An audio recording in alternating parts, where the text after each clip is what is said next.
This is the Russian Dynamite, Masha Slamovich. Becca here. This is not America's Sweetheart, Davian. It's Billy Starks. And the super fly guy, Trayvon Jordan. This is the fly side flyer, Jalen Brandon. Hardcore Princess, Jules Malone. Hi there, this is the Bubblegum Princess, Alexia Nicole. This is the Brazilian Wonder Woman, Christy Jane. This is the baddest black belt, Janai Kai. This is Kid Bandit. The smash hit Joel Bateman. This is Robin Renegade. Cody Hawk. Brutal Bob Evans. And you are listening to Wrestling with Entertainment, one of my favorite podcasts in the whole wide world. 1, 2, 3, in the place to be, talking right now, as it is plain to see, is Cam IKAZE, the charismatic lightning rod, here to fly high, death-defy, and electrify. You're listening to Wrestling with Entertainment. Now listen up, pay attention, sit back, and relax. Woo! Hello, and welcome to the show. It's Wrestling with Entertainment, the only audio experience on the web today, the trusted choice for interviewing all your favorite wrestlers every Tuesday and Wednesday on YouTube and Castbox, sponsored by Rogue Energy and Player One Coffee. I'm, of course, your host, James J., and it's a great day for wrestling, because we are wrestling with the Crazy Mofo, IKAZE. Thank you so much for having me on. Thank you for the time and the opportunity. Let's rock and roll, strut and stroll, my man. Absolutely. Where will we see the charismatic lightning bolt next event-wise? Well, I'm just relaxing for the rest of April here, thankfully. I'm one of the busiest wrestlers in North America and Canada. I have about 2 weeks off, and then it's going to hit the grind hard, man. May 1st to 22nd, a 22-day tour with Canadian Wrestling's Elite. We'll be touring every day through Alberta, Saskatchewan, and Manitoba for 22 days. And the big draw we're bringing in will be EC3, just returning to TNA Wrestling. And it'll be a main event steel cage match as well. I'll be defending my CWE championship every single night across Canada. And I'm looking forward to living the dream and doing what I do best and doing what I love to do. Hell yeah. And where can we find you on social media and merchandise? Well, social media is pretty easy, actually. I keep the address the same for every platform. I have a Instagram, a Facebook fan page, and a YouTube account. And you can find me at IKAZE CMF for life. That's KAZE CMF, the number 4 life. IKAZE CMF for life. Crazy Mofo for life. That's how you can find me on Instagram, Facebook, and YouTube. And where can we find merchandise? Merchandise you can find locally at any event that I am at. Just come visit the merch table, say hello. And if you want to do some deliveries, you can DM me on Instagram, IKAZE CMF for life, or you can email me as well at KAZECMF4life@hotmail.com. So I keep the address the same, pretty easy peasy, KAZECMF, the number 4 life@hotmail.com. So yeah, DM on Instagram or the old email, and we can figure out shipping, and we can get whatever merchandise your heart desires. Anywhere from T-shirts to DVDs when I was a teenager wrestling, hats, toques, hoodies, 8x10 pictures signed, stickers, magnets, keychains, necklaces, headbands, and so much else stuff I'm probably forgetting. Crochet figures, action figures. It's a whole shebang of stuff, honestly. I have a variety and a good price point for everybody. You got DVDs? Yeah, they're old school ones. When I was a teenager wrestling in Crazy Mofo Wrestling, it was my backyard wrestling promotion from age 12 to 17. And usually, you wouldn't sell stuff like that, but we took it very seriously, and it was very professional. And I put it up against a lot of indie-rific stuff you see today, to be honest. So I take pride in it. That's awesome. I mean, a lot of, wrestlers nowadays, you got your shorts at the gimmick table. Not a lot of people are selling DVDs. Yeah, that's an old media for sure, but they move. They're only $5 too, so it's not like a big expensive thing. But if you still have a DVD player and you're old school like me, and you want to see my humble roots, my humble beginnings of where I started when I was a teenager, yeah, it's a fun little entertaining thing. watch the first promotion I work for, Crazy Mofo Wrestling, which is now an extension of me and myself and the Crazy Mofo Kamikaze. Hell yeah. And I mean, I still have DVDs, so... Oh, I do too. Same with VHS. I do. I still have VHSs as well. I don't have a VHS player.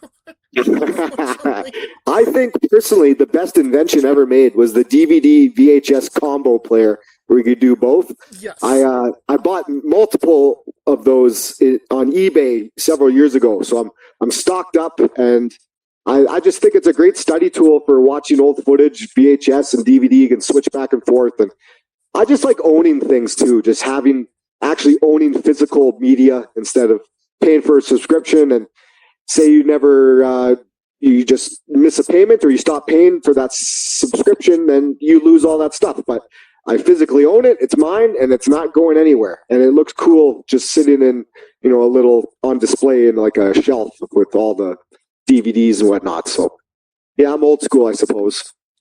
You're absolutely right about all of that. And from what I'm hearing, DVDs are kind of making a comeback. So that makes me happy to hear as well. You know what's crazy? That's funny you say that. I've seen some promotions are like releasing like VHS copies of their shows with like nice cover art. And so it is like a little throwback retro thing with the DVDs and VHS. You can't let it die. I love it. It's like I said, I appreciate that old media, 100%. You're making me want to buy a VCR. eBay's your best bet, man. I'm sure that there's like a thrift store somewhere around me that has one. That too. That's your best bet is probably eBay or a thrift store. Absolutely. All right, back to the interview portion of this. Yeah. Of course, you don't have to go looking for it. All of the links to all his social media will be on the description of the video below, both on YouTube and Castbox. Get yourself some merch. Cool. Appreciate that. Absolutely. Let's get into it. You work for, as you mentioned, Canadian Wrestling Elite. Can you tell us about your relationship with the company and the man behind it, Danny Duggan? Yeah, I started working there, I believe it would have been around 2013 or so, maybe 2012. Maybe even earlier. I think I maybe did some shots a little earlier on, but they are the busiest company in Canada, one of the only touring companies that's still around. There's very few and far between touring companies, and the dates and the work and the time they put in is fantastic. I mean, if you want to get good at this, it's all about the reps and doing it night after night in front of different audiences, different towns, different cities, against people that are better than you. And, the talent that he brings in is cherry-picked from all over Canada and North America, and he always brings in a name that's been there, done that, and has been a star or a legend in some respect in the professional wrestling world. So you get to tour and learn and travel with the name, whoever it may be. Like, I've been lucky to travel with guys like Shane Douglas and Savio Vega, Brian Kendrick, Austin Aries, Ultimo Dragon, Juventud Guerrera. The list goes on and on. D'Lo Brown. It's just awesome to make contacts with these people and to learn, sit under the learning tree with all these people. It's been a blessing. Canadian Wrestling Elite is my bread and butter. It is what is paying the bills. It is what's letting me live my dream and being a full-time professional wrestler. And in between the tours, I just fill up my schedule with other independent promotions, locally and abroad as well, different provinces. But CWE takes up most of my time, and I'm grateful for that. And I'm grateful for Danny Duggan, who's the promoter and owner of it, and has done a great, successful job and has seen something in me and given me the ball and let me run with it. And I'm forever grateful for that. I've known Danny since 2006, I think was the first time I met him. And we were both just young. I had to be maybe 20, 21 years old. He was maybe 18 or 19. So we have a very long relationship with one another. And I'm very grateful for the time and the effort and the promotion that he has put into me. And I likewise am giving it right back. CWE is my bread and butter. You got a Danny Duggan story? All kinds of Danny Duggan stories. I don't know if any are appropriate on here, but there's got to be some. He's really turned his life around. He's a good Christian man now, but back in the day, could have been a little bit of a hellion. I remember many a times I was always the sober one and never really drank or anything like that. But there's some good stories of just having to look after the boys when they're inebriated and a little, under the influence. And yeah, there's been some good memories and good times for sure. But I was always the one that still could hang with the boys, but never partake in any of the alcohol and the drinking and stuff like that, the partying. But I still was one of the boys that hung out with everyone. No, he's a hell of a ribber. Him and I have a funny relationship. To be honest, if you were to film the two of us, it could make for a great little YouTube series of short little episodes. Just the most ridiculous things. I call him sometimes the most diabolical promoter I've ever worked for because he just has like a Vince McMahon edge to him, and he like does it in like a joking, ribbing way, but it's quite comical. He makes me laugh all the time, and we really bounce off one another, and he really, I think, enjoys my reactions and my sells to his ribs. So we have a good, fun relationship with one another. Now, I mean, you mentioned, being one of the most, busiest wrestlers in North America. A lot Yes. of that is, partially because of Canadian wrestling elite. Absolutely. And, a lot of guys on the independents today, they'll only have like a booking like once a month, maybe if they're lucky every week. Right. You're going almost every day. Like, you're out of a 365-day year, you're going like maybe 250 days out of that. Oh, it might not be quite as much as that. I think I had 158 matches last year. I was ranked number 7 busiest in North America and Mexico. So that's pretty crazy. I think Danny Duggan was ranked number 1, and he was up at about 180, 190 matches for the year. Ronnie Attitude was right up there as well. And the reason I didn't get up in those numbers is because I had a concussion last year and was out of action for about a month and a half. So if I hadn't had that, I'd probably be right up there with those guys too. Not that it's not a competition, but we're all very busy. We're all staying busy and grinding away. And I'm grateful for it. I'm grateful that we can do this and live our dreams and do what we always wanted to do since we were teenagers and little kids. It's a blessing, and it's something we can't take for granted. And it's taken a long time to get there. A lot of paying dues and just grinding away and training and seminars and tryouts and learning from people better than you and legends and stars. And Rome wasn't built in a day, as my first trainer, Chichi Cruz, told me. I first broke in. It was a long, long process to get where we are now. But now that we're here, you got to ride the wave and enjoy every second of it. And don't take any of it for granted. How do you feel about having, so many matches, in a year, to have that busy schedule like you're having? I'm proud of it. I think it's a lost art. I was just told on Saturday on a show in Calgary that I'm like a dying breed of wrestler. Like, there's not many guys anymore that are even willing to put in the time on the road, in the airplanes and in the car rides. They'd rather just, have an easier schedule. I mean, even the WWE schedule this day and age, any schedule really, AEW, TNA, like, no one's working as much as we are in Canadian Wrestling's Elite and a select few. But that's how you get good. I mean, you look back at guys from the 70s, 80s, 90s, early 2000s, even into the 2010s, like that schedule, that WWE schedule, that territory schedule. They were working every night, and that's how you get good at this. And that's the guys I study and watch, and that's the guys I'm privileged to be on the road with when Danny brings in the names. These guys are established, been there, done that, worked at a high level, and that's how you get good. There's no getting around it. You got to put in the time and the reps. Just out of, curiosity, because you have been doing this for so long, did you ever work for Tony Candela? Yes, 100%. I've done some spot shows for him, and I've done 2 Northern Death tours. Actually, the first time I was ever on the road, I ever did was for Tony Candelo's Northern Death tour in 2006. And it was awesome. We wrestled over 20, 30 matches, I think, working twice a night a lot of times. And the travel was crazy, but I was so young and I just wanted to wrestle. And it is hard. It's not for everybody, but I'd do it again. Honestly, I'd love to. Yeah, I've got to do 2 Northern Death tours for him. One in 2006, my first one. And then I did another one for him in 2014, I believe. But yeah, Tony's a character. He's there's no one like Tony Candelo.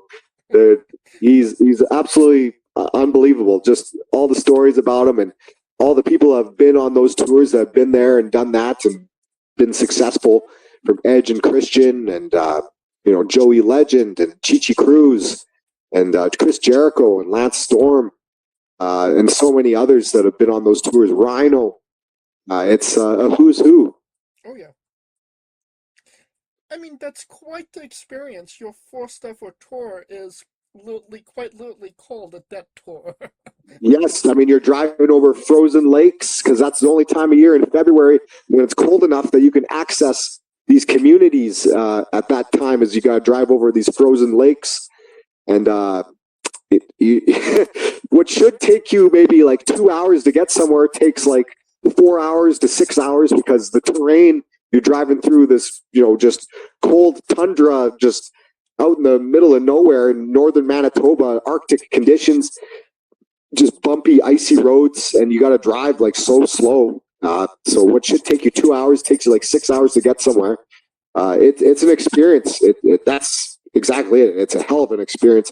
I'd encourage anybody, especially breaking into professional wrestling, to get on one of those tours just for the reps and the experience, and it'll really let you know pretty quick if you're cut out for this or not. I would certainly agree. And if you want a slightly tamer version, you could always contact Danny Duggan as well. That's right, yes. But, you mentioned Tony as well, being a character. You got a Tony Candelo story? Oh, geez. Yeah, I remember one time, I have it on video, and one of these days I'm going to post it on YouTube. I filmed my whole experience, my first tour, first time on the road in 2006. And I just remember it's like midway, maybe over halfway through the tour. And eventually on these long tours, you get a little kooky with the boys and the crew. Yeah. And you start getting a little silly, and things that normally aren't funny, all of a sudden is just very entertaining. And I don't know, you just get a little kooky as the time goes on when you're all traveling with the same people and stuff like that. And time just goes on forever. And I remember I just was filming everyone and we just were in like a kitchen of a school, and Tony Candelo's just cutting this crazy promo, and he takes like a frying pan and he just like bashes it over his head, and he's just like talking into the camera, and it was just like this unreal moment that I don't know. I got to post this on YouTube eventually one day, but it's a gem of a piece of footage. It definitely has to stop collecting dust in my basement and be there for the whole world to see on YouTube. I got to post that for sure. We definitely need to see this footage. Yeah, no, it's unreal. I got so much good footage of that first tour. One of these days I got to get around to posting it all. Another legend you've been around is one Roddy Piper. Yes. You were part of his TV show in the UK?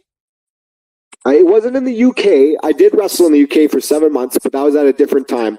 Okay. It was filmed in Calgary called World of Hurt, and it was 3 weeks, almost a whole month of filming, and we got to train with Roddy Piper for 3 weeks. And it was an unreal experience. I couldn't pass it up, and I'm part of a very small group of people that can say they got to train with Roddy Piper. It's a very small list. And he helped me with my promos out of everything. I mean, he helped with a lot of other things, but that was the biggest takeaway, I'd have to say, is just the promo work. And it didn't just happen overnight either. Like, it took time to like soak it in and apply what he taught and was trying to teach all of us. But I think I've made him proud, and I'm still making him proud. May he rest in peace. He used to call me Old Green Eyes. And yeah, it was just a hell of an experience. It was crazy.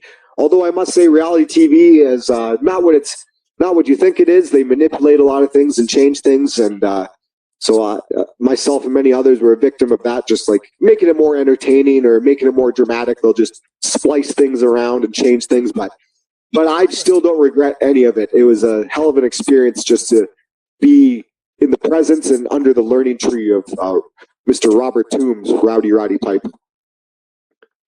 I mean, what was it like? Obviously working with Roddy Piper is going to be an awesome experience. But like the other side of that, being on, a proper TV show, reality, what was that side of things like for you? Well, I remember Lance Storm warned me about going on and saying that they'll change and manipulate things and just push their own narrative, whatever they're doing, and they can easily do it with just footage and sound bites, and they can easily. It's honestly, there's nothing real about it. It's pretty fake when it comes to the director just editing and manipulating things the way they want to tell their story. And yeah, I was a victim of that, but at the same time, just to be training with Piper was worth it to go through that. But no, I'm just glad I was able to train with Roddy Piper. I mean, they still treated us well with catering and good paydays and stuff like that. But at the same time, it'd be very weary, I would say, giving advice to anyone jumping into reality television is you really need to watch your back. Reality TV is not fake. It's a worked entertainment. There you go. It's a work. You mentioned catering. How was the catering? Oh, fantastic. They fed us, breakfast, lunch, and dinner every day. It was great. We're kind of getting to, the present right now. You mentioned EC3 is coming on the next tour. Yes. Are you properly going to be competing against them? I sure hope so. The cards are just starting to be released. Every day, CW is posting the cards for each town and city that we're going to be in. And my fingers are crossed. I get to lock up with them. Absolutely. I'm usually pretty lucky that I get to work with the headliner at some point, multiple times. I was very lucky the tour, 1 or 2 tours ago with Austin Aries. I think it was the last 22-day tour in November. I got to work with Austin Aries almost all 22 nights. So it was a great experience. Yeah, I'm hoping in Medicine Hat, my hometown, Medicine Hat, Alberta, I lock up with them for sure. But time will tell. The cards are being released as we speak, day by day, and I will have to just keep my eyes peeled and pay attention to who am I going to be defending my championship against. And you mentioned it, like you've been in the ring with, some incredible, noteworthy opponents. What does it kind of mean to you to be the guy that's trusted to wrestle all of these guys and, have these trusted bouts against them? Not just like once, but like 20 times on a 22-day tour. Right. Yeah. No, it's a feather in the cap, a notch in the belt. It is just a reassurance and solidifying that I'm doing my job well and I'm moving in the right direction, that the promoter has faith in me and that I can work well with other talents and other names and superstars and legends. And I just love it too, just to not only travel with these guys, but be under the learning tree. And you only get better at this by working with people better than you. And what better way than, working with Austin Aries every night, former Ring of Honor, TNA, WWE star, Brian Kendrick, like Savio Vega, Shane Douglas. There's just these legends that have so much knowledge. It's been a pleasure and a dream come true. And like I said, can't take any of it for granted. It was a lot of hard work to get to that point, and I'm thankfully reaping the benefits now.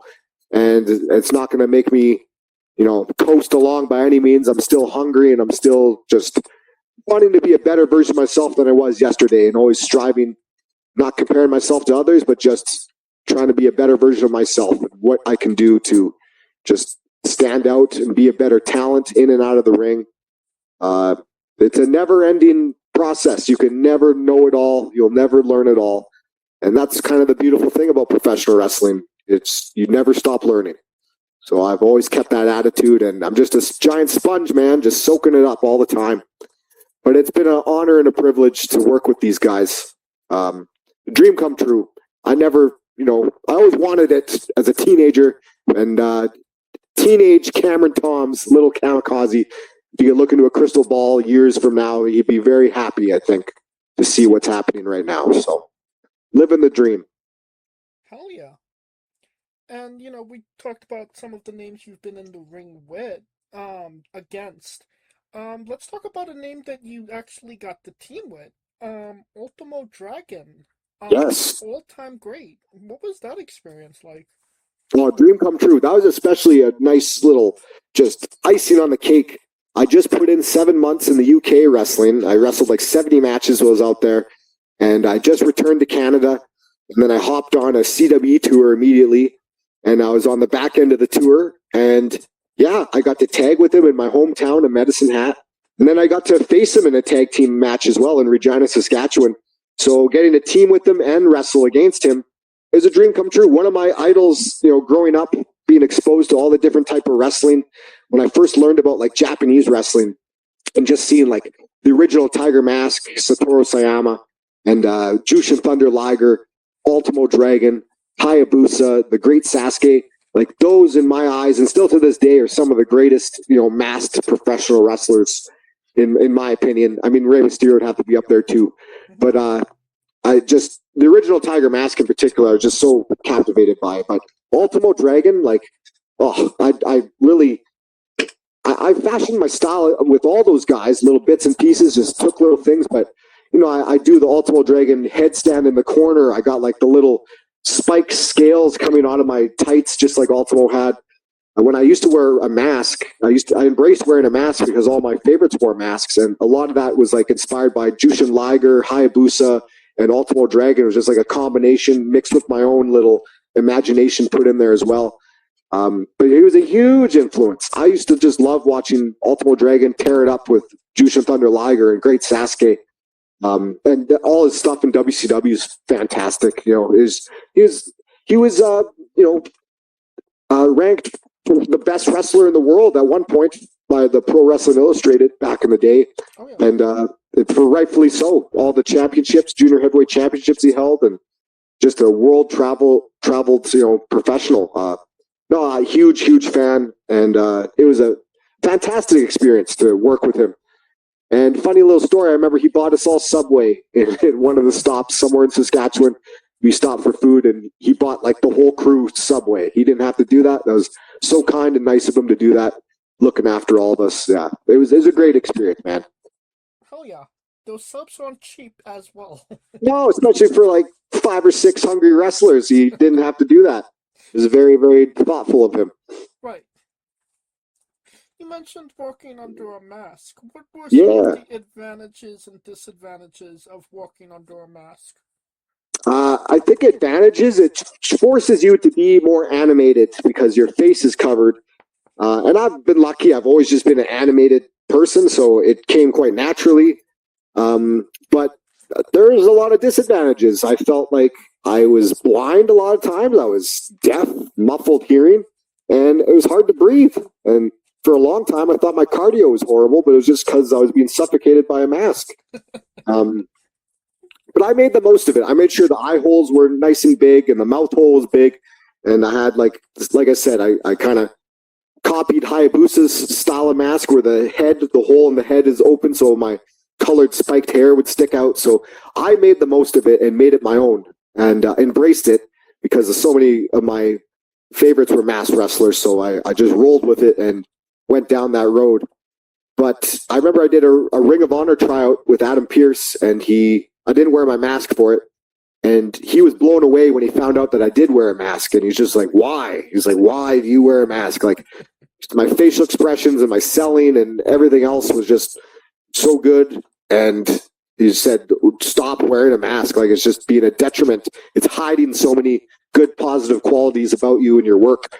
So I shortly got rid of it after that. And I lost like a mask versus championship match and turned it into an angle, which of course you got to do in wrestling. Of course. But no, I never looked back after that. And I think after I did lose it, I leveled up and my career moved in a better and higher direction from it. Absolutely. Your face is your money, as Adam Pearce said. And it's absolutely true. That's where you're emoting all your emotion, the facial expressions. You're communicating with the audience with your face. So I don't miss it, to be honest with you. I embraced it, but I don't miss it.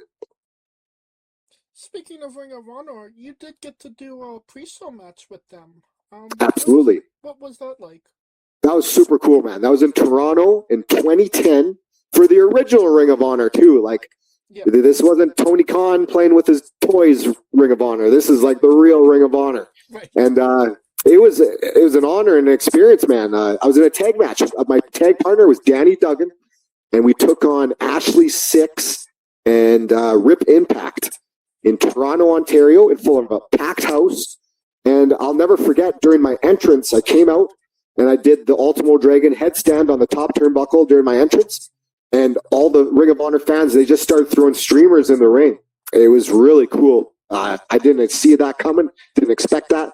They were super respectful, and they were so reactive to just like technical wrestling and chain wrestling at the beginning of the match. They just sit there and clap and applaud and appreciate good wrestling.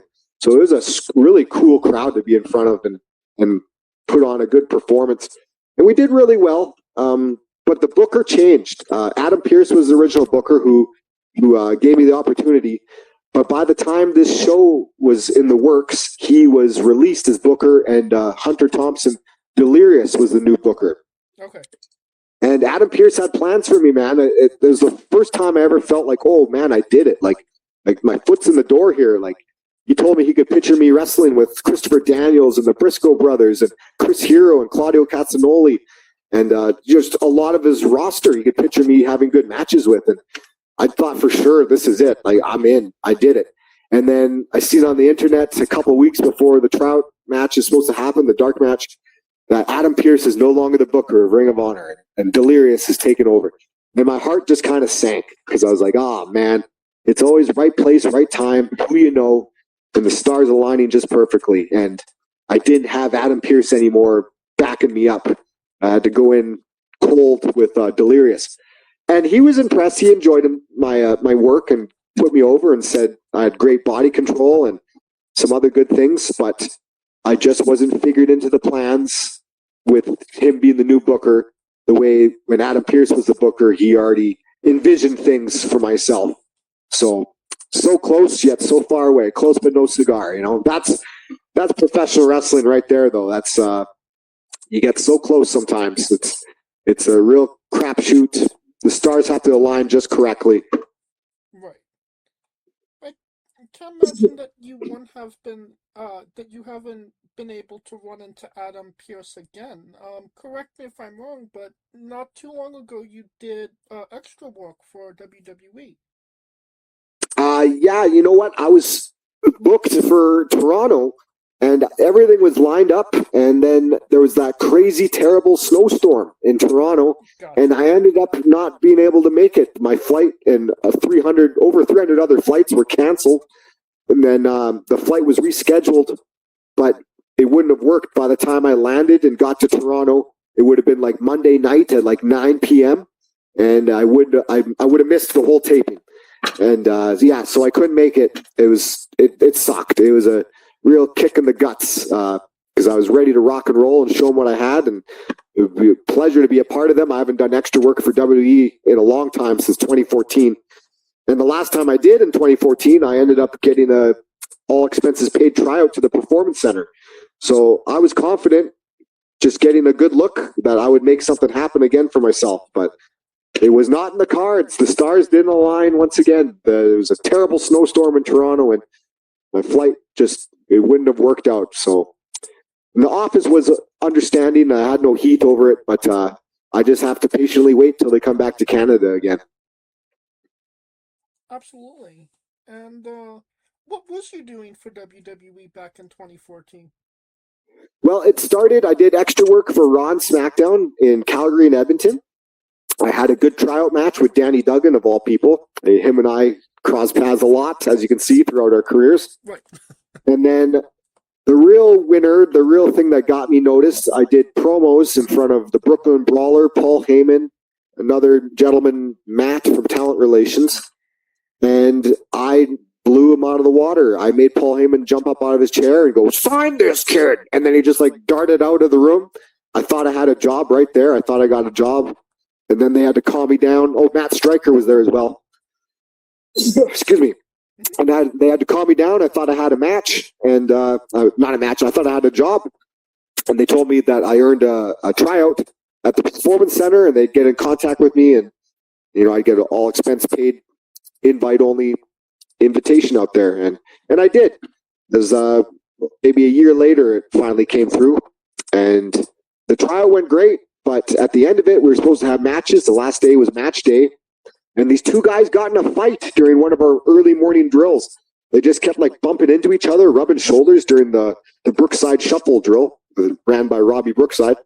And they ended up getting in a fight, and then all hell broke loose. The whole place just broke down. These guys were scrapping with each other. Everyone's trying to pull them apart.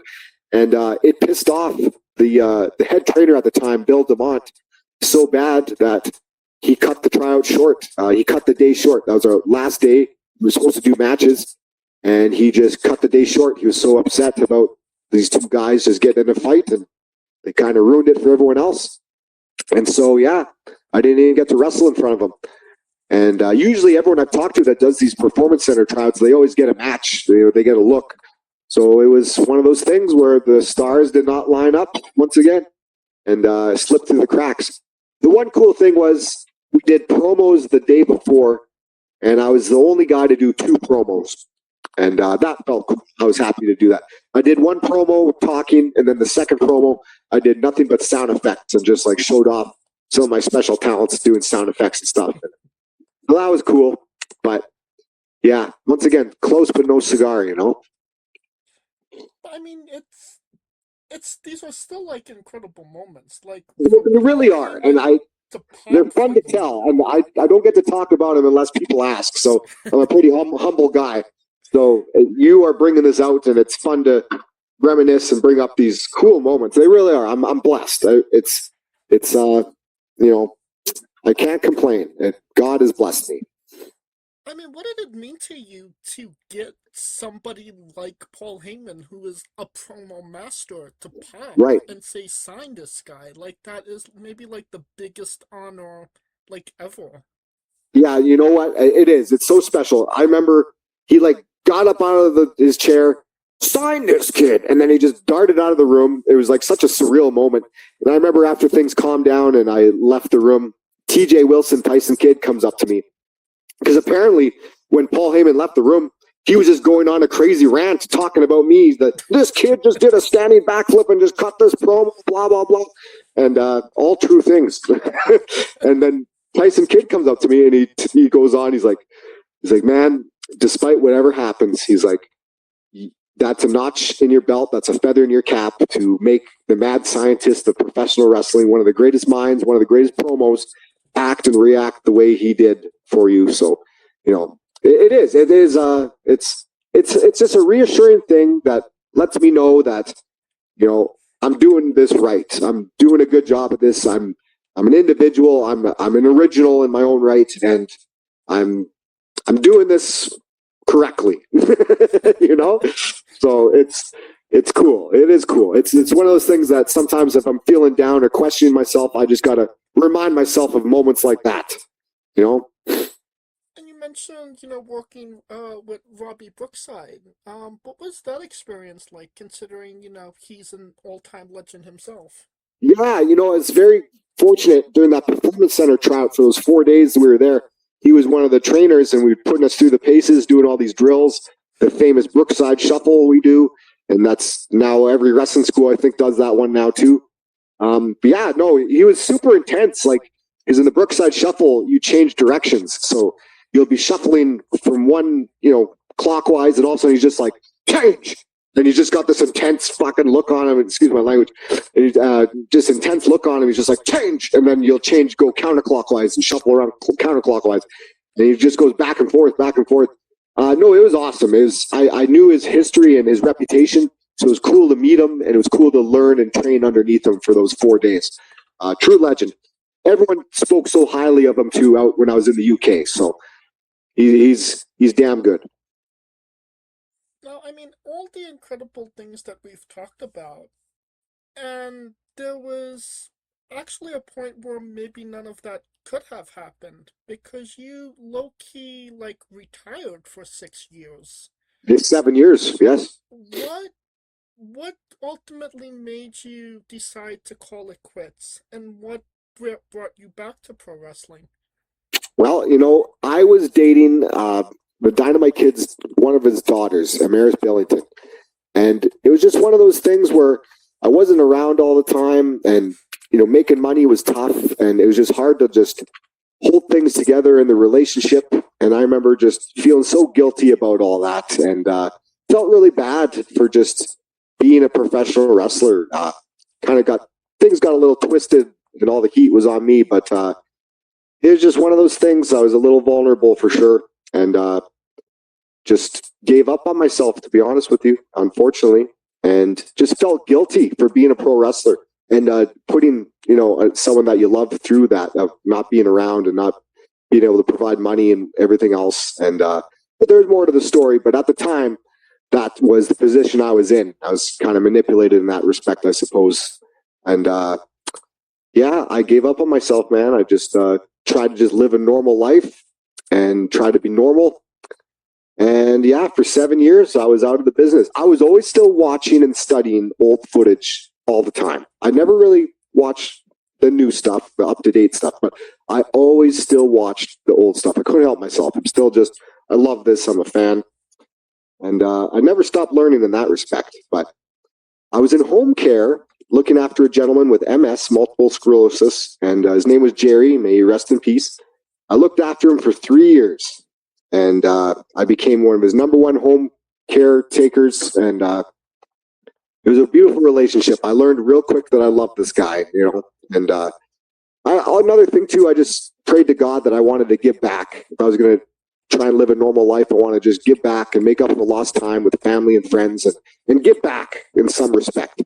And ask and you shall receive, because the good Lord above, God, blessed me with Jerry in my life. And it was like a test to see if I could do it or not. And look after this man. He couldn't walk.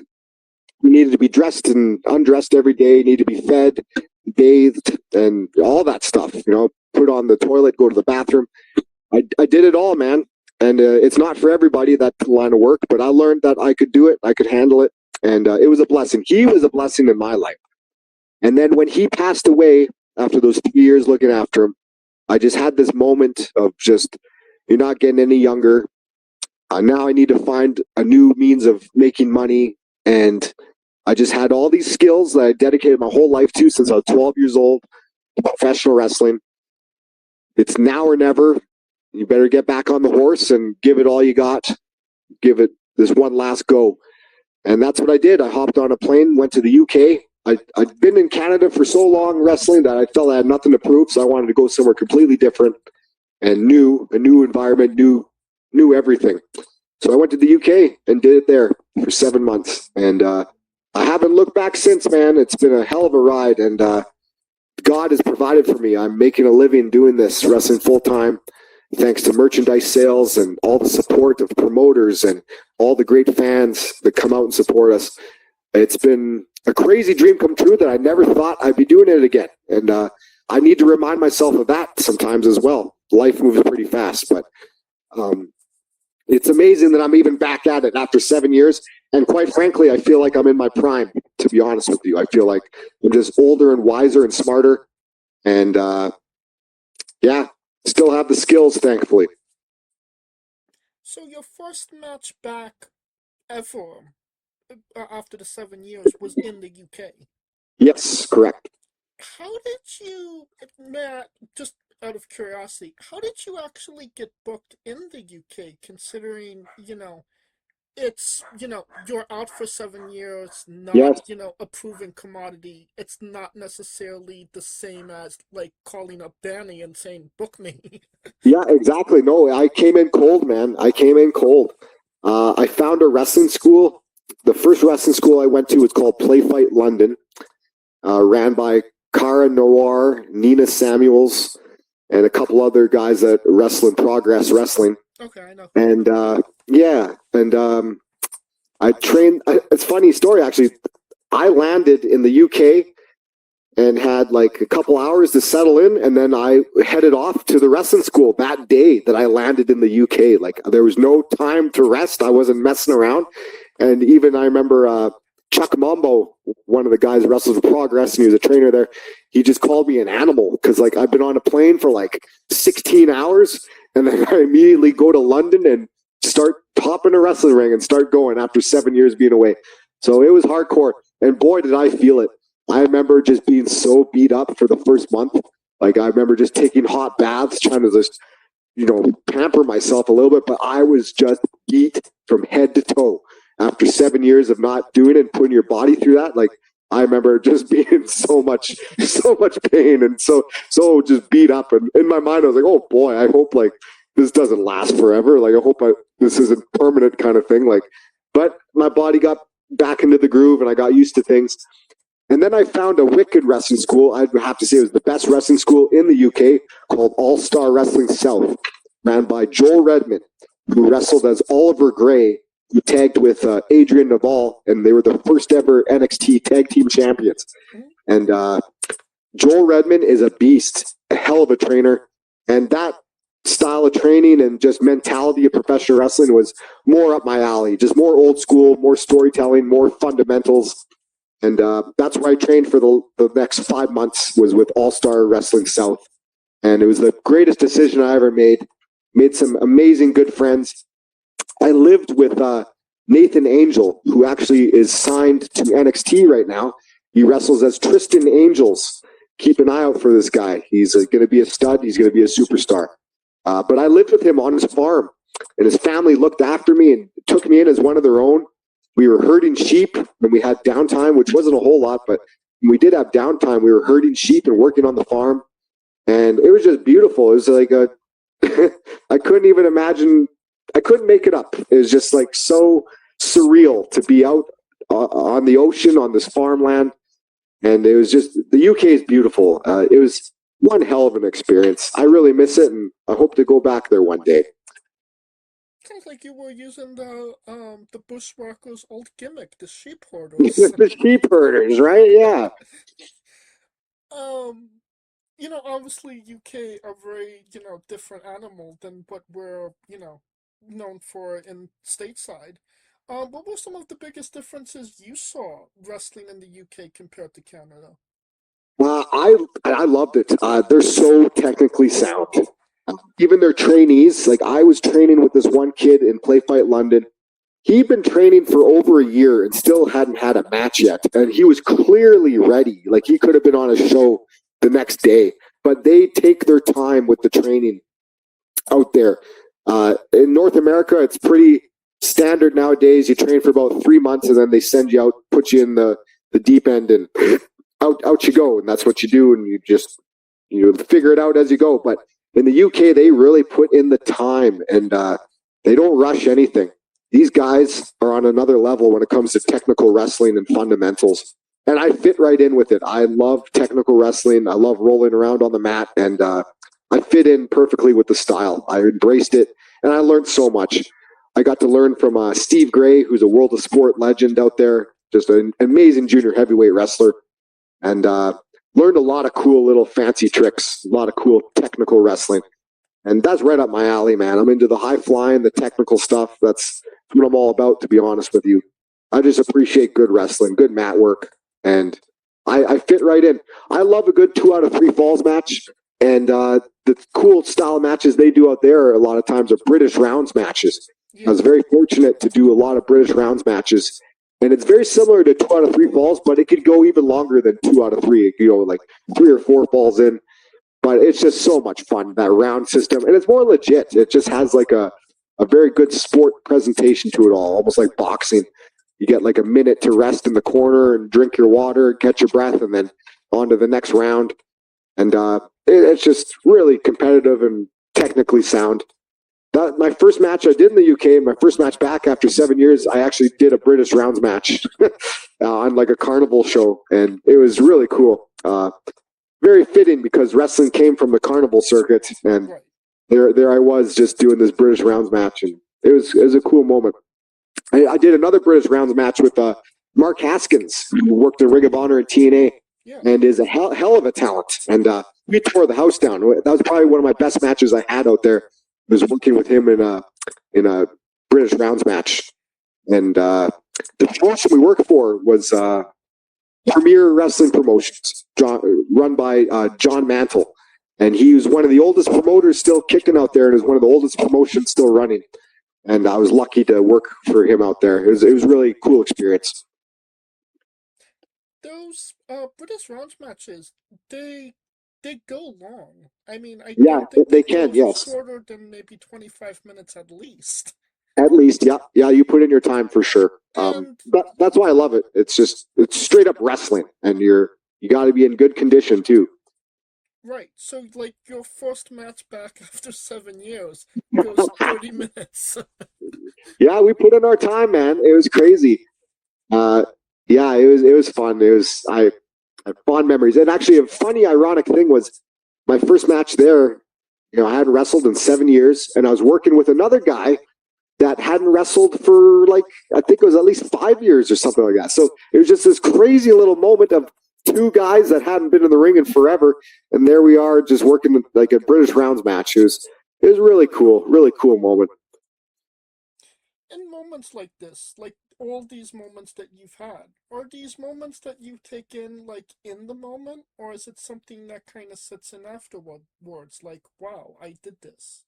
It's a little bit of column A and column B, because you're kind of just in it in the moment and just doing it and doing your job, and you want to do a good job at it. You're focused on just not screwing up and staying calm and focused and putting on a good performance.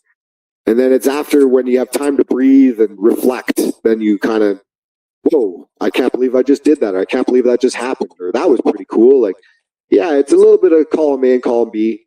I'm trying really hard these days to really just soak things in and not take things for granted. And, just be very appreciative of what is happening. I think we got to enjoy our freedoms in this life while we still can, and just do what we love to do. So I'm very blessed by God, and just to have this opportunity again. And I mean, all of the big names that you mentioned that you've been in the ring, which one kind of sticks out the most to you? Like, wow, I got to wrestle that guy, or that was an incredible moment, or something like that. Yeah, well, training with Roddy Piper is right up there for sure.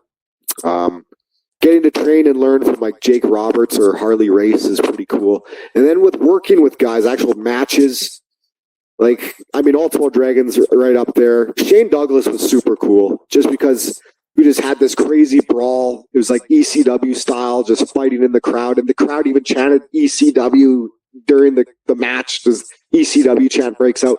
That was surreal. That was really wild. Just like sharing the ring with these guys that you watched as teenagers, like Brian Kendrick and Paul London. I just loved as a tag team, as junior heavyweights in Ring of Honor and WWE. And now I'm just like wrestling Brian Kendrick or tagging with him or against him. Juventud Guerrera, just crazy. All the WCW matches, Lucha Libre legend. Now you're just squaring off against them. D'Lo Brown just being under the learning tree. You just watch him on TV. And the cool thing is, I've built relationships with these guys, and CWE's allowed this to happen. That you're on the road for so long, you build relationships with these guys. And they know you're good in the ring, and they see, you're grinding and working hard. Like, I get to text Shane Douglas and talk about like family. I get to text Juventud Guerrero and talk about God. Get to text and message Brian Kendrick and send old school wrestling, like from the 1940s and 50s, clips back and forth to one another. Text Savio Vega, talk to him about the weather, and it's crazy. I never thought in a million years that I would get to do that.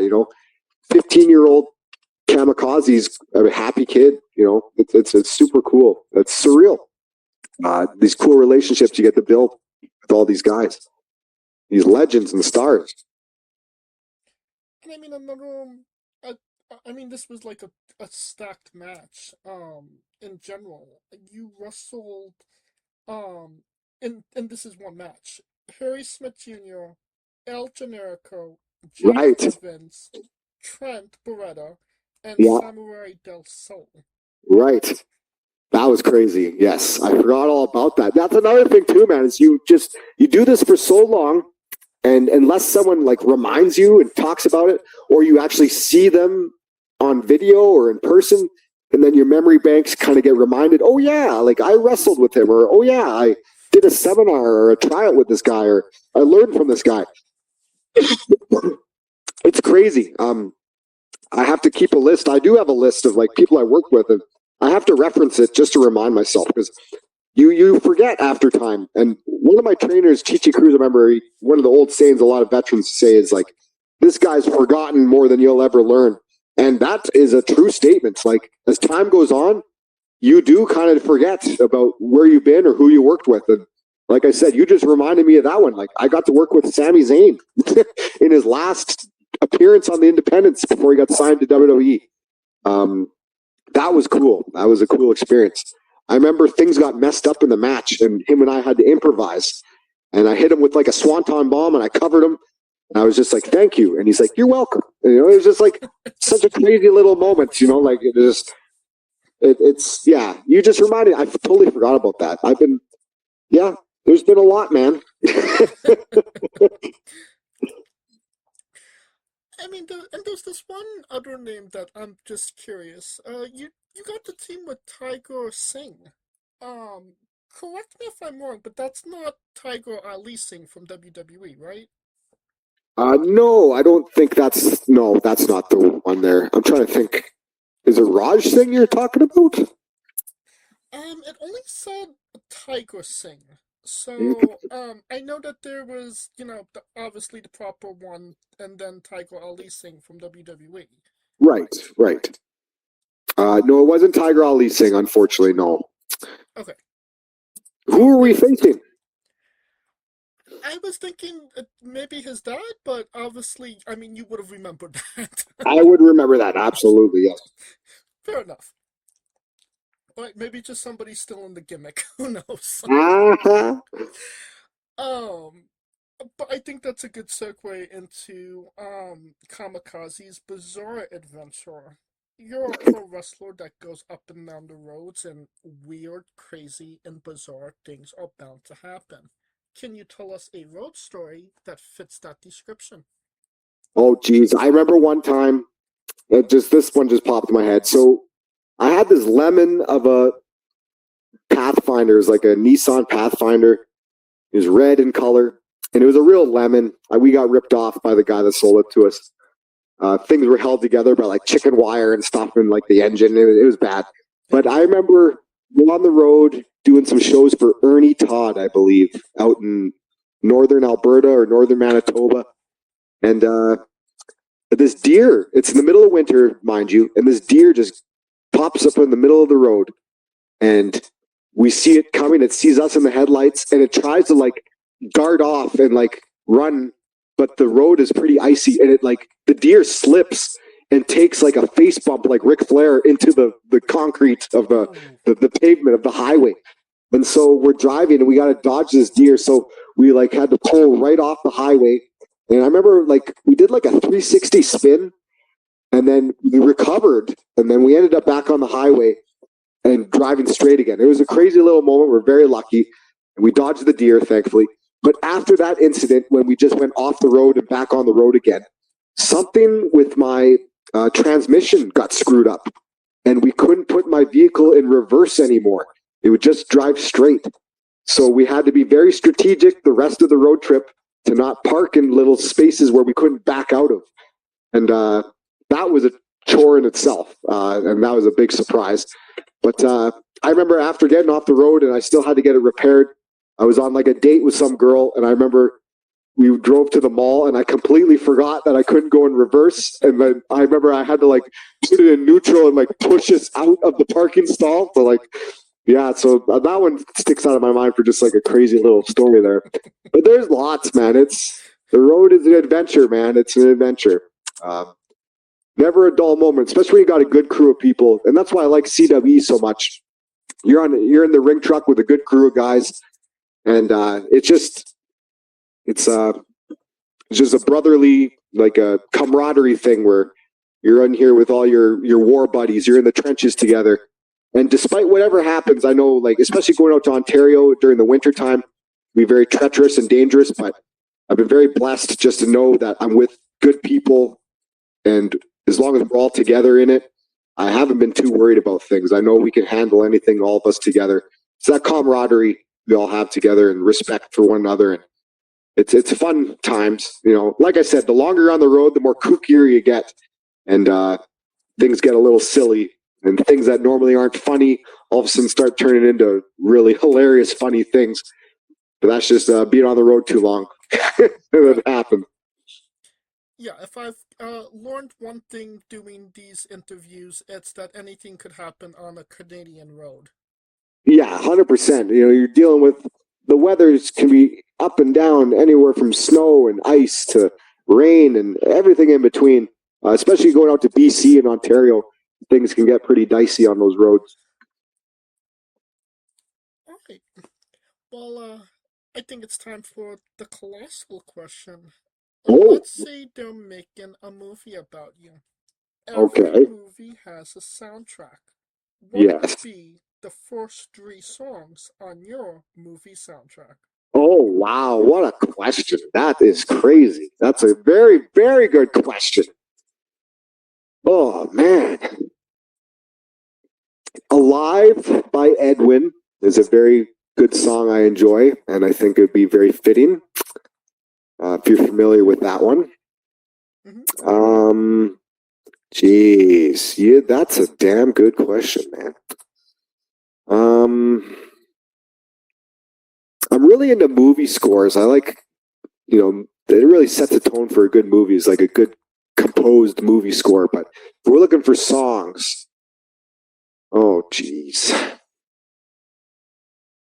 Well, I'm just going to go with some favorite songs of mine, I guess. Like, I love, you know, Paranoid by Black Sabbath. That's a great little tune. We'll throw that in there. Why not? Okay. And then I got Alive by Edwin. And then we got to pick one more, hey? Wow. Jeez. I guess the Scorpions, Here I Am, Rock You Like a Hurricane, because that's my theme song. And that is what I do. I show up and I rock those people like a hurricane. All right. Well, definitely a solid 3 picks to say the least. That's pretty random, yes. Now that we have the soundtrack down, everybody knows you get the soundtrack first, then you write the script, and then you go to casting.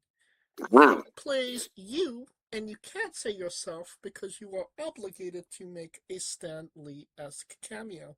Oh my gosh. Well, man, I love like old school Hollywood from like the 80s and 90s and early 2000s. I haven't paid much attention to modern day actors and actresses, to be honest with you. I don't know who the hell plays me, to be honest. Hey, if you want to pick somebody from like the 90s or 80s, CGI is a thing. We have a budget. We could make it work. Jeez. That's a tough one too. Like, I don't even know who would I compare myself to. Jeez. I'm just getting stuck in like the old action films like Bruce Willis or Nicolas Cage or Arnold Schwarzenegger or Sylvester Stallone. Let's get Sylvester Stallone to play me. Why not? Okay, Sylvester Stallone. That's utterly ridiculous, but I'll roll with it.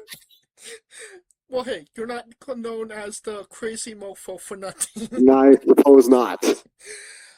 Now that we have you casted, every movie has a supporting cast. Who would be 3 people significant to you and your story that would be in your movie? We're not talking actors, just like people. in my story, in my life. People in your life that would have to be in your movie. Because I would have to, my family for sure, like my mother and father. I'd say my buddy Matt Leismeister, who I backyard wrestled with in CMF Wrestling. He's a very, very important part of all those things. I'd even say like my next door neighbor, Kenny Ferguson, who taught me how to backflip, was very influential and was a big deal in helping me out with a lot of things as well, tapping into my athletic potential. That's a loaded question because I can't just answer three. There's a lot of people that contribute and helped guide me along the way. A lot of friends, a lot of family, a lot of people within the industry. That's hard. Those three, I guess, are the core ones for sure. My best friend and family, but the next door neighbor. But there's so many more. That's a loaded question. Definitely sounds like Danny Duggan will be popping in. Like how could you miss Danny Duggan too? Like there you go. I can't fit just three. He's definitely an integral part in this. Like we've crossed paths and been so influential. Absolutely. Yeah, you want to hear a quick, good Danny Duggan story? I got one that just popped in my head. Yes. Okay, so this is back in his more batter days when he's, having a couple wobbly pops and everything else. And I remember he would give me a hard time about my sister a lot of times. He'd never met her or anything like that, but he just knew I had a sister. So he knew how to grind my gears, and he would just like say things. He's going to call her and he's going to try and date my sister and just give me a hard time, just ribbing me about my sister, right? And he's a little under the having some influence. Then we're at a Tim Hortons, and it's like late at night, maybe 2 or 3 in the morning. And I'm eating a sandwich. He's eating a sandwich sitting across from me. And he's just really giving it to me, just being an asshole. And he takes a chewed up tomato out of his mouth, out of the sandwich, and then he just like flicks it on my plate. And I just had enough. After all the ribbing and giving me a hard time, and then he just does that. I was like, you son of a bitch. I was like, let's go outside right now. We're doing this. Let's go. And he's not really taking me seriously. He stands up and he follows me outside. And I'm being dead serious. I've been pushed to the limit. And as soon as that door closes, I immediately take him down, pin him down to the concrete floor of the pavement of the Tim Hortons, walking into the doorway. And I just had him pinned to the ground. He wasn't going anywhere. And then I just shoved my thumb down his eye socket, and I just like was staring at him and let him feel that for a little bit, think about his actions. And then I finally let him go. And AJ Sanchez was there, I remember, and he comes up to me afterwards and he's like, yeah, he really deserved that one. That was one of those things that I remember I got like the nickname, Mentalo called me Cam Hackenschmidt after that for a while. Just those old school George Hackenschmidt wrestlers that could just like, they weren't even shooters, they were hookers that could just like dismantle you and hurt you real bad. So yeah, I got that little reputation. But and oddly enough, like despite that, we've been so close as friends, and he's smartened up since then, and he's cleaned up his life and found God and Jesus as well. So I'm very happy for him. He has a daughter and a beautiful wife that helps on the road with us. She does the concession and the tickets and everything else, and sells merchandise. And she's a sweetheart. Chelsea's her name, and his little daughter Isla, God bless her soul, she's on the road with us all the time too. But yeah, that's a good Danny Duggan story. I just came to mind was I got to shoot with Danny Duggan, and right at that time it was when TNA was doing that campaign, Cross the Line. Do you remember that? Yes. Uh-huh. Yeah, and so that turned into a rib itself because Danny is the ultimate ribber. Doesn't matter if I put him in his place, he's still going to rib me and give me a hard time in some fashion. And after that, I'd see Danny and he'd just look at me and kind of give me like a squint at me a little bit, and then he'd like point at his eye to remind me of what happened. And then he'd always go, you crossed the line, Cam. You crossed the line. And I remember I started saying that first. I was like, you crossed the line, talking about my sister. And it just so happened to be the same time as that TNA Cross the Line popped up.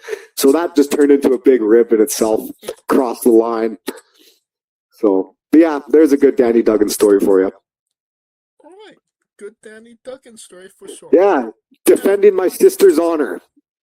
It sounds like you were harder about the tomato than you was about your sister.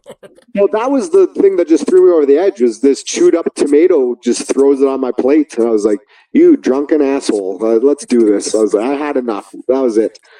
That was the big, straw that broke the camel's back on that one. And like you said, Danny is like a great guy now. Oh, yes, he's a great. He always was. That when we're young, we just, wrestling can lead into the partying with some of the boys, but he got out of it, and he's living a great, productive, good life, and I'm very happy and proud of him. Oh yeah, and I had the honor of interviewing him a couple of years ago. So nice, yeah. And he, when you talk about experiences, like he is, the experiences he's had within the industry is insane. Like the stories he can tell are crazy. He's been there, done that as well. Oh yeah. Well, there was definitely a good story. Maybe a story that we'll see in your movie. That sounds like a blockbuster already. I'll definitely have to be the stunt coordinator for that and just make sure it goes exactly the way it happened. Yeah, and I mean, it was short. I took him down instantly and pinned him down to the ground, and he couldn't do a damn thing. And then I shoved my thumb in his eye. And you could see this scene in Kamikaze's movie. Tickets now. I mean, speaking of movies, you actually was an actor and performed in theater, no? Yeah, it was either going to be acting or wrestling for me. All throughout junior high and high school, I was in drama and excelled in that. I won outstanding achievement awards in high school and junior high for drama and acting. And then I went to college for a year and took Bachelor of Fine Arts in drama. I finished my whole year of 2 semesters, and I did very good. But I just thought wrestling was more. I just love the physicality behind wrestling, the creativity behind it, and the fact that it's just something about the nitty grittiness of it. There's no safety nets, there's no guarantees, there's no insurance, there's no coverage. It's a crazy thing to get into, and something about it. Just you got to be a different type of human being to want to put yourself through that. And I don't know, there's something about it, the nitty grittiness of it all, and the physicality of it really attracted me. And yeah, but I did theater productions in college and in high school, and I did commercial work and did some acting in some commercials and some stunt work, coordinating for some YouTube shows and stuff like that. But wrestling is really what I love. And that you can easily transition from one to the other. They are one and the same in a lot of respects, but a lot of similarities. What was your favorite role that you performed as? I did some funny little commercials in Medicine Hat for a golf company here, a little golf store. And that one was hilarious and funny and fun. And then doing some YouTube stuff. I remember just doing some fight coordination for this. It's kind of like a Fight Club type YouTube show, and I just got to choreograph some scenes and then do some scenes myself with some other wrestlers that were involved. That was a lot of fun too.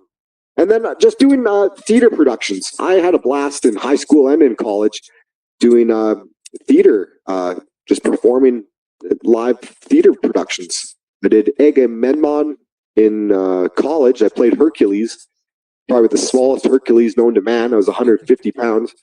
And that's where my theme song actually came from. I remember in the scene, I was Hercules and I was like drunk, and I had to like sober up and like save the day. And I like tear off my toga, and I'm just in like these little short tights, and I'm all skinny, flexing. And then the background music, "Here I Am, Rock You Like a Hurricane" by the Scorpions plays. And who knew years and years later that I'd be using that as a theme song, and the fans would be singing along to the chorus as I come out for my entrance.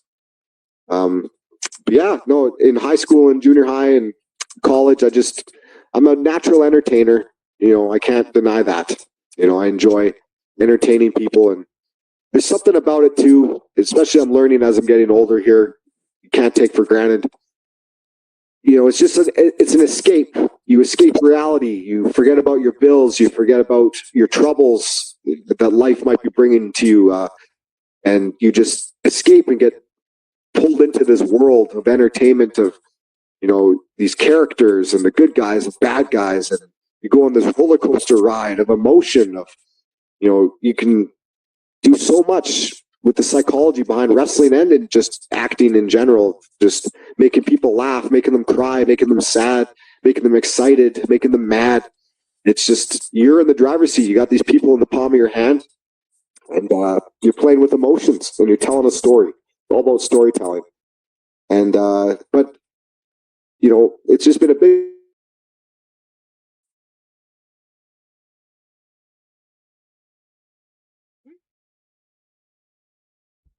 Yeah. okay.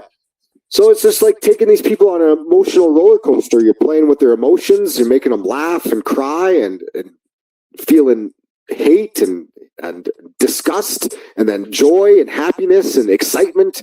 And you can pull the rug from underneath them when they think they're going one direction, then you take them on another. It's the psychology and the storytelling that makes it so beautiful in not just acting, but professional wrestling. And I think I gravitated towards wrestling a little more because you have more of that control. You have people in the palm of your hand. It's live. It's one take. Some of the best one take performers you're going to find anywhere. I don't have stuntmen. I don't have little cables and padding to do stunts multiple times and multiple takes. I got to nail it, and I always nail it the first try, and there's something to be said about professional wrestlers. We're some of the best one take performers. But I just it's an honor and a privilege to just help people forget about their day. If they're having a bad day or they're having troubles, just unplug for a while and forget about all those things and take them on a roller coaster ride of fun and joy. And they just, it's healthy. It's healthy to disconnect and unplug for a little bit and forget about your worries and watch us beat each other up and take you on a roller coaster ride. And, it's the beautiful art form. It's an art. I think it's time for a controversial subject. Pineapple on pizza. What's your stance? Love it. Love it. I love pineapple on pizza. Big fan. There's the tropical chicken pizza at Boston Pizza. I will get extra pineapple on that sucker. And then, yeah, it's delicious. So you're not just pro pineapple on pizza, you're extra pineapple on pizza. Yeah, definitely. I love it. I love pineapple. I usually have it after supper as kind of a dessert for myself. I'm really into fruit and stuff like that. I love raspberries, blueberries, blackberries, and, pineapple and the good stuff, man. Strawberries, big fan. Pineapple's awesome. Big fan. Gotcha. What's your spirit Pokemon? Pokemon. Oh my gosh. Jeez. Charizard. I always like Charizard. Okay. Charmander, Charizard. Now, we love the late great Tracy Smothers on the show. Oh, yes. Do you know the acronym for Doug? THUG. Oh, no. Please fill me in. T is for terrible. H is for hell. U is for ugly. And G is for jail. Because a Doug can't spell. Spell. That's brilliant. That's awesome. Tracy Smothers came up with that? Yes. That's amazing. That's fantastic. That's awesome. We love the late great Tracy Smothers. Trying to keep the memory alive. May he rest in peace. I never had any interaction with him. Actually, I just heard a cool story, though. When I was backstage for AEW, I was doing extra work in Edmonton last Wednesday. And Andy Anderson was there with me. And he's a legend and a veteran of the sport of 30 years. And he told a wicked story to me and Jerry Lynn about working with Tracy Smothers in ECW and how they killed 30 minutes.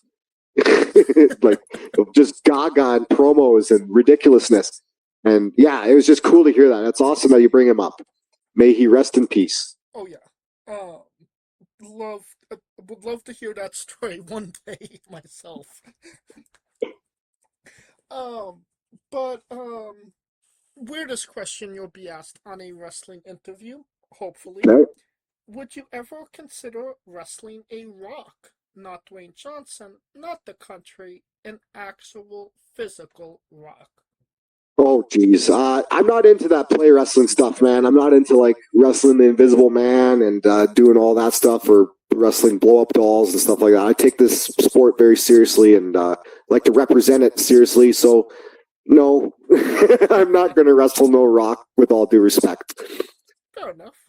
Well, just for context, there is a wrestler named Psycho Mike that indeed wrestled a Rock for over 15 minutes in a Tungsten Man match. That's an Iron Man match that lasts for 2 weeks. Jeez Louise. I've met Psycho Mike. I was met him at the Harley race camp back in 2009, I believe. It's been a long time since I've seen him, though. So you were actually with Mike at the Harley race camp? Yes. Yeah.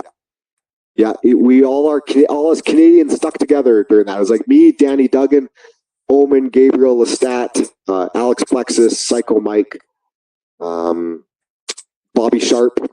Yeah, we all stuck together, hung out. We actually there's a cool story. We were in like a little diner and Vader was there and he bought us a chocolate cake. And I thought it was like a rib, but he was being very sincere and we all had chocolate cake with Vader. It was pretty cool. That is such a bizarre experience, but so right? in the same breath. Yeah, pretty wild. But what was it like training with Harley? I mean, literally the man's man of pro wrestling. Yeah, it was awesome, man. And that was like right at the tail end when his health was starting to deteriorate. I think that was the last camp, honestly, that he had any like hands-on interaction and feedback. So we were lucky in that respect too, because as the years went on, it just turned into more other trainers taking over and stuff. But that was one of the last ones Harley was like kind of involved with and had a say. It would give you feedback. I remember some indie-rific guys were asking stupid questions about what if I do like a Canadian destroyer, then do like a reverse hurricanrana and blah, blah, blah. And Harley just shut him up. He's like, quit asking dumbass questions. And it was just so awesome to hear him just shut these guys down, these indie-rific dudes. And I was like, thank you. Like, oh, man. No, I'm old school, man. You got to tell a good story. You need psychology. There should be a reason behind everything you're doing in that ring. You should be focusing on realism, reality, and sucking people into this. You know, that's the art form behind this. Is you're working together, but to the untrained eye and to the audience, it looks like a struggle, and that you're fighting one another. That is the art behind this. So when you start wrestling Rocks and Invisible Men, that's when you're really pulling the cloak back and exposing that this is just phony bullshit, which is very disrespectful in my opinion. And yeah, that's just where I'm at. I'm old school like that. So Harley would want it that way. And that's the way I'm going to portray it. Gotcha. On a more serious note, where do you see yourself in 5 years? Oh boy, I hope in some capacity working for one of the major companies as either a talent, as an agent, as a trainee, like as a trainer, or as a talent scout, or as a booker. I know I have something to contribute to the world of professional wrestling on a larger scale. And yeah, just making a living and having a good standard of living and quality of life thanks to the world of professional wrestling. That is the goal, and that's what I'm shooting for. And what is a kamikaze match that you would recommend everybody go see? Oh, wow. I'd say anything versus Danny Duggan. I'd probably had some of my best matches versus Danny Duggan. Versus Austin Aries, been tearing it up. Versus Chad Daniels, we've been doing some very good stuff together inside the steel cage and then in singles matches. Good old school tag matches. The Brothers in Flight, myself and my old tag partner Eclipse. Good tag matches there. Myself and Jason Kincaid as a tag team were very good stuff as well. Myself versus Chris Masters has always been a fun, good memory match of mine that I just felt I hung in there with a big, giant, colossal WWE superstar, muscle-bound wrestler. I'm not the biggest guy in the world, but to go toe-to-toe and have a believable match with Chris Masters in his prime always stands out to me. Those matches with like Sami Zayn and stuff too, those stand out as well. Honestly, a lot of over the last 2 or 3 years, that's probably been my best work so far. You can find it on YouTube. But yeah, I've kind of chronicalized all my matches. A lot of my stuff is on there, so keep the legacy alive. It's on your YouTube page, correct? Correct. Yes. I got hundreds of videos. And just correct me if I'm wrong, but the Danny Duggan Tim Hortons match is not on your YouTube, correct? No, unfortunately not. That was back in like 2008, maybe, in Selkirk, Manitoba, out in a Tim Hortons outside. Okay, no so footage of that. No footage exists of that. Okay. And you can see all of Kamikaze's matches on his YouTube. There will be a link to it in the description of the video below, both on YouTube and Castbox. For anybody that hasn't seen him, want to see him, want to re-see him after this interview, binge watch all things Kamikaze after this interview. Thank you. And since we are nearing the conclusion of this interview, we are wrestling with the 8 questions of doom. Okay. This is our speed round, our bonus round, the round where we see who you really are. Are you ready? Okay, rock and roll, strut and stroll. Excluding yourself, greatest wrestler of all time. Chris Benoit. Worst wrestler. Oh, Marius out of Winnipeg. Okay. You're main eventing WrestleMania for the World Championship. Who is your opponent? Alive or dead? Yeah, anybody. Tie between Eddie Guerrero or Chris Benoit. If you could come out to anyone's entrance music, past or present, who would it be? I'm not really. I like to be an original. I don't want to use anyone else's theme music. I'd use my own. Well, let's say that there's maybe a copyrights issue, or you can't necessarily get the rights to Scorpion. What are you coming out to? What am I coming out to? I would say probably wouldn't suit me, but it's just popping in my head at the top of my head right now. X-Pac's old theme song. Okay. Finish the sentence. Kayfabe is alive and well when I'm around. We would have also accepted taste great on toast. Squash. Vegetable or fruit? Let me think about this. It's a vegetable. It is indeed a fruit. It has What? Yes, it has seeds. Tomato logic. Oh. Yes. If not anything, we are educational. Yes, no doubt. I just learned something new. New Japan wrestler Tai Chi. His ring gear gets smaller every year, revealing more of himself to the world. My question, what is the appropriate trunks to butt cheek ratio for ring gear? Oh man, I don't know. That's that all depends on the character and the gimmick that you're trying to portray here. We've seen everything from regular trunks to smaller trunks to biker shorts. That all depends on the character. I don't think there is a good solid answer for that. So to each their own.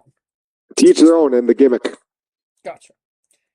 And the last question, the main event, the thing everybody wants to know. Have you ever had a conversation with a stranger in a supermarket about Darby Allin? Never. Never. And that is the correct answer. And that will conclude this interview. Thank you so much for coming on and doing this with me. Oh, thank you. It was a pleasure. It was a lot of fun. The pleasure was all mine. And once again, where can we find all things Kamikaze on social media? Well, you can find me on Instagram, on Facebook, the fan page on Facebook, and on YouTube. And it's all the same address. It's at IKAZE CMF for life. at sign KAZE the number 4 life. Kazi CMF for life. And you don't have to type it into your Google machines. All of the links to all his social media will be in the description of the video below, but on YouTube and Castbox. Simply click the link. A new tab will appear on whatever device you are on. You have no excuse. Buy a damn shirt. Oh, thank you very much. That is how I make my money, majority is through merchandise sales. So I appreciate those that support me, and I can't do it without you great fans and great people that believe in me and support me. So thank you very much. Absolutely. Of course, thank you for listening. If you like what we're doing, please like, subscribe, comment. But on YouTube and Castbox, this was sponsored by Rogue Energy and Player One Coffee. Join us next Tuesday and Wednesday for new incredible interviews, and follow the show at Wrestling with E, but on Extra and Instagram for information on who we're interviewing, when we're interviewing them, links to those interviews, and so much more. Follow me personally at JamesJ993. Alright, when I say Wrestling With, you say entertainment, okay? All right. For our special guest, Kamikaze, Kaliko Yacht, Scooter Dust, I'm James J, and this has been Wrestling With Entertainment! Woo!